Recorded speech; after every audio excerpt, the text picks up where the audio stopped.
Jujutsu Kaisen Chapter 216 review. And if you like Jujutsu Kaisen content, there's plenty more on this channel. So we just open right up into the Frankenstein bath this chapter. And while Uraume is filleting this giant curse spirit, she asks Kenjaku, are you going to end the culling games? To which he responds, yes, but just not yet. While this isn't the Viz translation, he made a binding vow that to do something as unreasonable as the culling games, he'd also have to be able to do something as unreasonable as ending it. And there's almost a hint of melancholy in the way he says this, and I'll be touching a lot more on this in a video I'm making. But both Kenjaku and Tengen, these two have done some pretty evil things in their lives. So there is a specific way that he has to end the culling games that has yet to be revealed. But he says he's more interested in the bath right now. Thank God that these two characters really like to procrastinate, because if they didn't, our protagonist would be doomed. So this whole bath directly references Kadoku, and a Kadoku ritual is pretty famous in Japanese folklore. It's literally a curse ritual, so of course it's going to be in Jujutsu Kaisen. The bath is usually used to transform vessels into curse tools to protect them from outsiders, it says here. But this bath is just marinated poisonous bugs after a curse ritual in a bunch of drip-fed curse spirit guts. Even Kenjaku is just like, oh my, that's disgusting. So in like 3 chapters, we have both Sukuna and Kenjaku being disgusted by something. And that's the real plot reveal. What does it take to make these guys uneasy? And Uraume just explains that they're playing the role of Iron Chef for this thing. So the whole point of this bath is just to sink Megami's soul deeper into his body. And Uraume just delivers to Sukuna his freshly cleaned bathrobe. So the relationship between Kenjaku and Sukuna apparently runs fairly deep. They also take note that Sukuna decided not to turn back into a freak demon, because Kenjaku is just mouthing off to Sukuna and Sukuna doesn't kill him immediately. This unironically makes Kenjaku Sukuna's closest thing to a friend we've seen in this entire series. Let's put it like this, Kenjaku's the guy who gets invited to dinner at Sukuna's estate, Uraume's the person who greets him at the door. Kenjaku's a little shocked he wants to go talk to Yorzu, but Sukuna quickly corrects him and says, no, I don't care about my ex, I simply want to kill her body. So this is dark.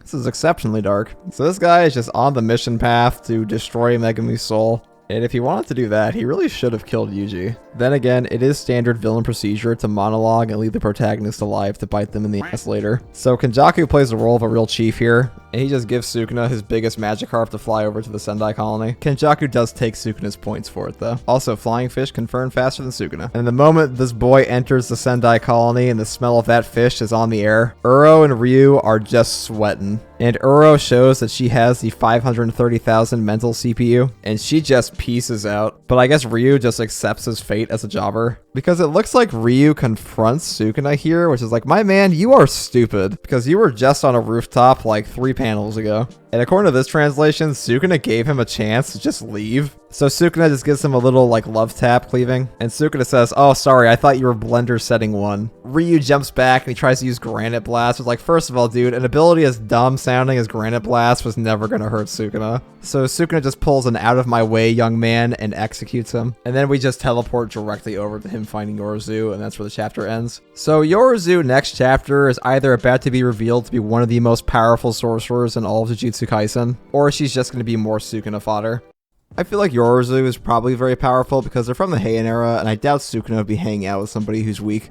They're also about to fight. It looks like a soccer/football stadium. So it looks like we're really thinning out the ancient jobber army now. Imagine you've spent like the past 500 years as a cursed rock, and you just come out to die in your first 2 weeks. I want to touch on the fact that Sukuna's arrogance is really looking like it's what's going to cost him in the end. If he's able to fight Megami's sister to kill her, he should be able to fight our protagonist, and he knows they're trying to free Gojo. If I were him, I would have flown that fish over and just opened a Malevolent Shrine on them and deleted them from the universe. Malevolent Shrine is so overpowered and so casual for Sukuna to use by the looks of it, that Gege really seems to have a problem writing around it. Because when he opens up a Malevolent Shrine, unless you're like special grade, you're pretty much just guaranteed dead. And even then, like, I don't see most characters being able to even simple domain this thing. It seems too refined. While a domain like Chimera Shadow Garden doesn't have a barrier either from the looks of it, that's because it's a weaker, incomplete domain. This thing has a binding vow attached to it. With the great no diffing of Ryu, Sukuna kind of just looks like an unstoppable monster right now. He really seems like he's approaching that point of being so overpowered they're gonna have to nerf him in the story to stop him. He doesn't have his curse technique revealed yet. He has so much utility in his abilities inside of Megami's body. This guy has seen that Gojo has 6 eyes, he's seen the effects of Hollow Purple, and he's seen Unlimited Void. And he prioritizes his ex over stopping them from releasing Gojo. And I want to believe that Gojo can give him a run for his money, and he probably will, at least more than most sorcerers. But right now, it either seems like Sukuna is so overly arrogant and self-absorbed that he doesn't really realize that Gojo's a problem. But even given direct dialogue with Sukuna, it does seem like he acknowledges that Gojo is stronger than most sorcerers. But it really seems like Sukuna's brain is just turning the gears and thinking, wow, he's pretty strong. Still no shot. The biggest thing for me is that Kenjaku, who is 1,000 years old, knows the powers of Gojo and his combat capabilities and how powerful Six Eyes and Limitless are. And his plan was still, oh, I'll just kill him with Sukuna if I can't prison realm him. And Kenjaku was thinking about a Sukuna in base. This one has 10 shadows. The worst place the story could go for me is that Sukuna is actually stronger, but he loses due to Megami's soul fighting back for his friends. And if that happens, fuck that noise. I want to see Gojo and Sukuna fight at full power, 4K, 244 Hz with cursed energy blowing out their noses. Whatever is going on with Sukuna's curse technique, the fact it's hidden, the fact there's all this weird foreshadowing, things are looking so shaky for Gojo in this fight. If you're the biggest Gojo stan on Earth, you're probably waking up in cold sweats about this thing being hidden. Anyways, that's all I really have to say about this chapter. I want to hear what you guys think. So comment below and let me know, and if you like videos like this, subscribe for more. And as always, thanks for watching.